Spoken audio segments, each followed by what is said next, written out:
Hoje celebramos, na festa de Santo André Apóstolo, uma estrutura imprescindível desse edifício chamado igreja.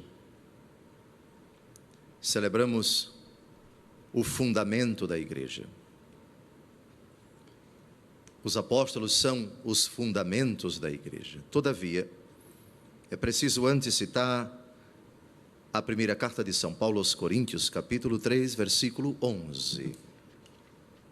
Quanto ao fundamento, ninguém pode pôr outro, diverso daquele que já foi posto, Jesus Cristo.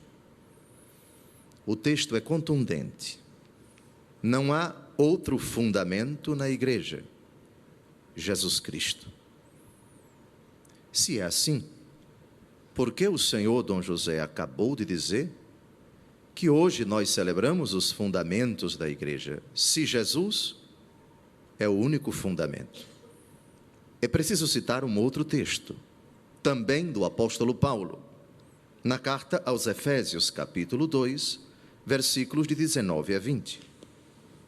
Já não sois mais estrangeiros nem imigrantes, mas cidadãos dos santos. Sois da família de Deus. Vós fostes integrados no edifício que tem como fundamento os apóstolos e os profetas, e o próprio Jesus Cristo como pedra principal. Eu vou repetir: edifício que tem como fundamento os apóstolos e os profetas, e o próprio Jesus Cristo como pedra principal. Bem, parece ter havido uma contradição, se em 1 Coríntios 3,11 se diz que ninguém pode pôr outro fundamento senão aquele que já foi posto, Jesus Cristo. O mesmo São Paulo, na carta aos Efésios, diz que os apóstolos são fundamentos com os profetas. Afinal de contas, quem é fundamento? É Jesus ou os apóstolos? Os dois textos foram escritos por São Paulo. Há contradição entre eles? Nenhuma. Jesus Cristo é pedra principal, ou, outra tradução, pedra angular, a pedra mais importante da construção. Ou dito de outra forma, Jesus é o fundamento fundante. Os apóstolos são fundamentos fundados. Jesus é fundamento enquanto objeto da fé. Os apóstolos são fundamento como testemunhas da ressurreição, anunciadores da ressurreição. Eles testemunharam o Cristo ressuscitado. É nesse sentido que eles são fundamento. É nesse sentido que o testemunho deles é fundamental. Pois bem, hoje celebramos também uma nota característica da igreja, a apostolicidade. Nós recitamos no símbolo niceno-constantinopolitano: creio a igreja, una, santa, católica e apostólica. A igreja é apostólica. Por quê? A igreja é apostólica porque está fundada sobre os apóstolos. E isto em 3 sentidos, diz o Catecismo da Igreja Católica, número 857. Ela é apostólica porque foi e continua a ser construída sobre o alicerce dos apóstolos, testemunhas escolhidas e enviadas em missão pelo próprio Jesus Cristo. Ela é apostólica também porque guarda e transmite, com a ajuda do Espírito Santo que nela habita, a doutrina, o bom depósito, as sãs palavras recebidas dos apóstolos. E ela é apostólica também num terceiro sentido, porque continua a ser ensinada, santificada e dirigida pelos apóstolos até ao regresso de Cristo, graças àqueles que lhe sucedem no ofício pastoral, o colégio dos bispos, assistido pelos presbíteros, em união com o sucessor de Pedro, pastor supremo da igreja. Essa brevíssima introdução é importante para nós compreendermos por que, para a Igreja Católica, os apóstolos são tão importantes e a comemoração deles, em sua grande maioria, tem o rango de festa. Hoje é festa, mas alguns deles têm não apenas a festa, mas a solenidade. Pensemos nos apóstolos Pedro e Paulo. Não é festa de São Pedro e São Paulo, mas solenidade de São Pedro e São Paulo, pelo destaque, pela importância, pela relevância desses dois apóstolos no grupo dos 12, ou, num termo mais amplo, no grupo dos apóstolos, porque apóstolos é uma expressão mais ampla do que os 12. Amados, agora vislumbremos o testemunho deste irmão de Simão Pedro, pescador da Galileia, outrora discípulo de João Batista, visitado pelo Senhor, conforme a narrativa do Evangelho segundo João, capítulo 1, versículos de 42 em diante. Jesus lhes dirige, a ele e ao seu irmão, um convite: segue-me, segui-me, e eu farei de vós pescadores de homens.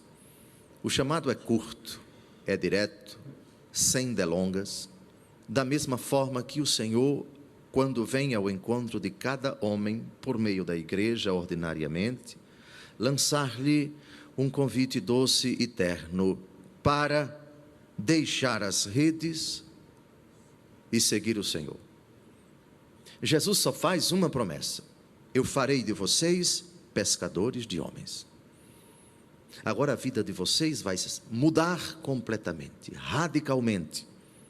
Na vida desses dois, nós temos vislumbrada a missão de toda a igreja, a vocação de todo o batizado. Caminhando um pouco mais, Jesus vê outros dois irmãos, os filhos de Zebedeu, Tiago e seu irmão João, aquele que o quarto evangelho vai chamar o discípulo que Jesus amava. Ambos consertavam as redes. Jesus os chama e imediatamente deixam a barca e o Pai para seguir o Senhor. No convite que o Senhor dirige a esses quatro, vislumbremos o nosso chamado. Chamado, aliás, que o Senhor nos dirige antes de nos ter criado. Quem lembra da vocação do profeta: antes que tu foste gerado no seio de tua mãe, eu te chamei, eu te consagrei para seres profeta entre as nações. Um outro aspecto das leituras que nós acabamos de ouvir é a finalidade para a qual o Senhor nos chama. O que foi que cantamos no Salmo? Seu som ressoa e se espalha em toda a terra. O som da palavra do Senhor. O Senhor quer ser conhecido. O Senhor quer ser amado. O Senhor quer ser adorado, para que aqueles que hão de conhecê-lo, amá-lo, adorá-lo e servi-lo, bem como proclamá-lo, possam participar um dia de sua vida. Eis a razão de toda a criação. Deus cria por amor, não obrigado por nada nem por ninguém. Falo por misericórdia, para que a criatura participe de sua vida. Num sentido bem amplo, toda a criação fala de Deus. Toda a criação anuncia Deus. É o tema do Salmo que nós acabamos de ouvir. Os céus narram a glória de Deus e o firmamento anuncia a obra de suas mãos. Não são discursos, não são frases, palavras que possam ser ouvidas. O seu som ressoa e se espalha em toda a terra e chega aos confins do universo a sua voz. A voz de Deus também se manifesta pela sua criação. Mas não satisfeito com isso, porque a linguagem da criação é ambígua, pode ser interpretada de diversas formas, tanto é que há pessoas que não acreditam em Deus, mesmo admirando a beleza da criação. O Senhor quis algo mais. Eu quero levar às pessoas uma linguagem unívoca, uma linguagem clara, uma linguagem bem direta, bem explícita, sem possibilidade de equívoco, e para isso vou constituir um povo, Israel, vou preparar os profetas, vou preparar este povo para a vinda do meu filho, para a ida do meu filho, e este sim, primeiro vai pregar, depois vai chamar outros que possam ouvi-lo, memorizar na força do Espírito aquilo que o meu filho vai dizer, e quando o meu filho se ausentar deles, eles vão continuar a obra do meu filho, a obra da redenção, continuando no tempo e no espaço, aquilo que o fundamento fundante vai instituir, vai pregar, para que eles, fundamentos fundados, deem continuidade até a vinda do meu filho, que vai marcar o desfecho, o arremate da história da humanidade.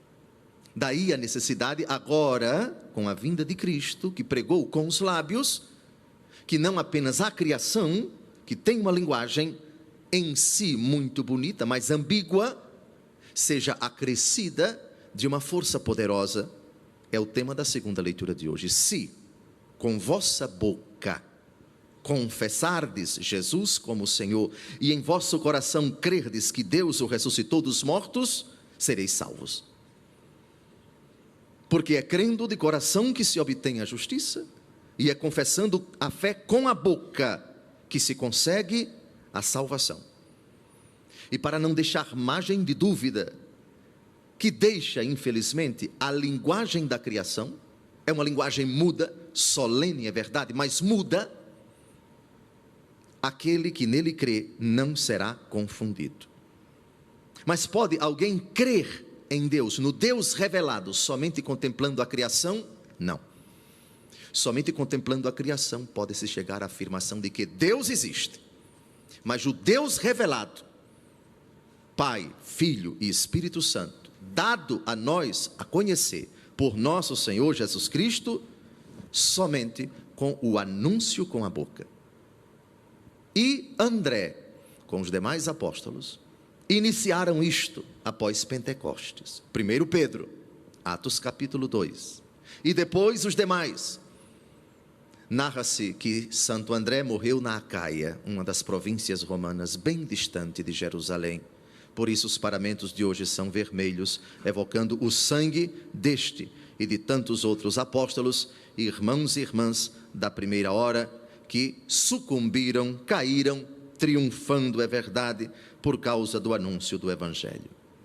E São Paulo em seguida faz algumas perguntas para mostrar a urgência daquilo que foi a vida de André, de Pedro, de Tiago, de João, de todos os apóstolos da igreja primitiva. Mas como invocá-lo sem antes crer nele? E como crer sem antes ter ouvido falar nele? E como ouvir sem alguém que pregue? E como pregar sem ser enviado para isso? A urgência é para nós pregar com a boca, pregar com testemunho certamente, mas também com a boca. A caridade é uma linguagem soleníssima, mas infelizmente ela não é unívoca, ela é ambígua, porque também há caridade fora da igreja. A caridade que fala de Deus, que é um testemunho, que é uma forma solene de evangelizar, não pode prescindir jamais este caráter que é único do evangelho, cuja etimologia é boa nova. E essa boa nova foi levada aos confins da terra pelos apóstolos, sobretudo com a boca. Quão belos são os pés dos que anunciam o bem. Os pés são bonitos, mas o bem é anunciado pela boca e também pelo testemunho. Senhor, quem acreditou em nossa pregação, e reparem a conclusão, que é um recado belíssimo para nós. A fé vem da pregação e a pregação se faz pela palavra de Cristo. Ó Igreja de Deus, renova a tua fé. Assume diante do Senhor, Rei dos Apóstolos, o compromisso de pregar com os lábios, de não se intimidar com o crescimento de denominação tal, do indiferentismo, do ateísmo, o avanço de outros credos no mundo.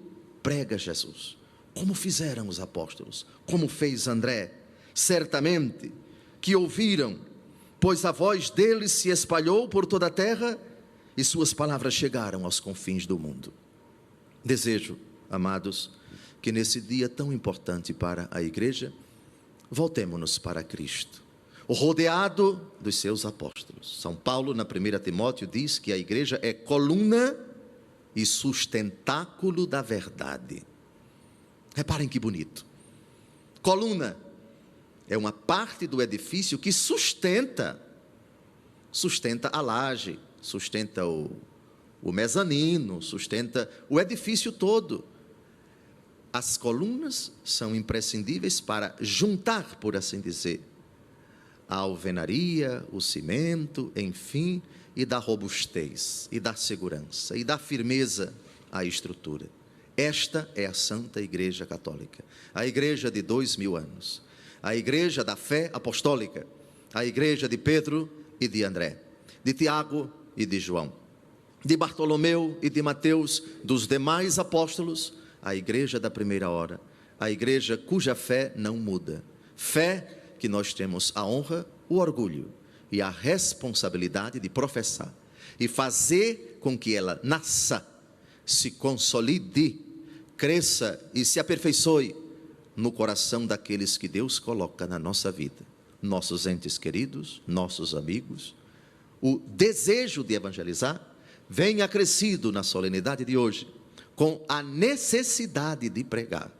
Jesus, no Evangelho segundo Lucas, capítulo 18, versículo 8, termina uma parábola, a parábola da viúva inoportuna, que pede insistentemente ao juiz para atendê-la. Ele termina com uma pergunta: quando o Filho do Homem vier, acaso encontrará fé sobre a terra?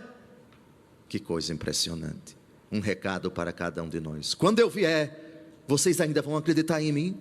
Haverá quem na face da terra ainda acredite em mim? Se a igreja for fiel à ordem do Senhor, que foi cumprida integralmente pelos apóstolos, hoje a resposta será sim. Sim, Senhor, tu encontrarás fé sobre a terra, no meu coração e no coração daqueles que tu colocaste na minha vida. Louvado seja nosso Senhor Jesus Cristo. Para sempre seja louvado.